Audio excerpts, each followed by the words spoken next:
안녕하세요. 맘스외과 성형외과 신승환 원장입니다. 오늘은 확대 수술을 받은 후 오랜 시간이 지나 처짐이 생겼거나 보형물에 대한 불만족으로 인해서 실리콘백을 빼고 거상 수술을 받는 경우에 대해 말씀드리고자 합니다. 가슴 확대 수술을 받은 분들 중에는 가슴이 빈약해서 수술을 받는 경우도 있지만 가슴 조직이 상당히 있음에도 불구하고 이로 생긴 처짐을 해결하고자 확대 수술을 받는 경우도 있는데요. 처짐을 해결하기 위해서는 확대가 아니라 거상 수술을 받아야 한다는 것 정도는 이제는 상식이 돼서 다들 알고 계시겠지만 아직까지도 거상이나 축소보다는 확대 수술을 받아야 한다는 일종의 고정관념이 자리 잡고 있습니다. 아무래도 거상 수술이라고 하면 뭔가 큰 수술을 받는 것 같기도 하고요. 흉터가 생긴다는 점도 부담스러워서 좀 더 친숙한 확대 수술을 선뜻 선택하는 것이죠.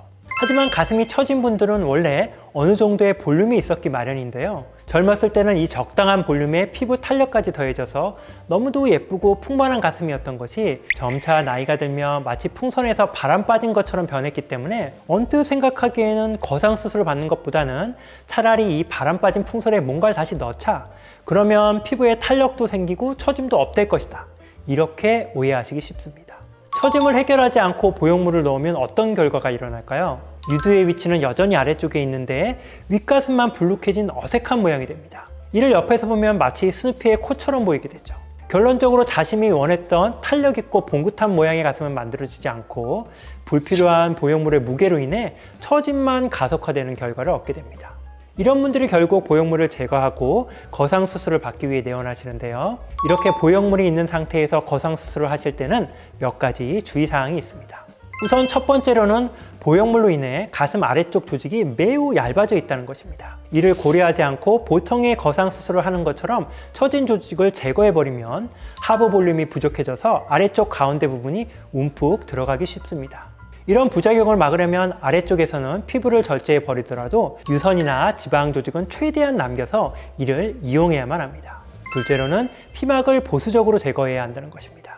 보형물 제거 시 피막을 남기게 되면 장액 쪽이나 염증을 유발하기 때문에 보통의 경우라면 이를 최대한 제거하는 것을 원칙으로 합니다. 하지만 보형물을 빼며 거상 수술을 하는 경우에는 하부 조직이 부족하기 때문에 최악의 경우 이 피막까지도 이용해야 할 수도 있습니다. 또 피막을 너무 깔끔하게 제거하려다 보면 정상 조직도 같이 절제되는 경우가 빈번하게 발생하기 때문에 가능한 피막 제거도 보존적으로만 해야 된다는 것을 고려해야 합니다. 마지막 세 번째는 반드시 상부 피판을 사용해서 거상 수술을 해야 한다는 것입니다. 피판이라는 것은 어떤 혈관을 이용해서 유두를 보존하는가 이에 대한 문제인데요. 확대 수술 시에는 거의 100% 이미 하부 혈관을 손상시킨 상태이기 때문에 이를 고려하지 않고 그냥 이전에 하던 식으로 하부 피판을 이용해서 수술을 하게 되면 유두 괴사가 일어날 가능성이 매우 높아집니다. 과거 유방 혈루에 대한 연구가 미흡했던 시절 이렇게 하부 피판 사용 시 자주 유두괴사가 발생했기 때문에 축소나 거상 수술은 유두괴사가 잘 일어난다는 잘못된 편견이 생기게 된 것이죠. 사실 나이가 젊을 때는 누구나 큰 가슴에 대한 로망이 있기 때문에 가슴은 클수록 좋고 따라서 가슴을 줄이는 수술보다는 키우는 수술을 받아야 한다는 편견이 있습니다. 하지만 세월이 흐를수록 지나치게 큰 가슴은 무겁고 또 처지기 때문에 나이가 들수록 큰 가슴은 선호하지 않게 되죠. 따라서 자신의 나이대에 맞는 수술을 선택하는 것이 장기적으로 볼 때 더 현명한 선택입니다.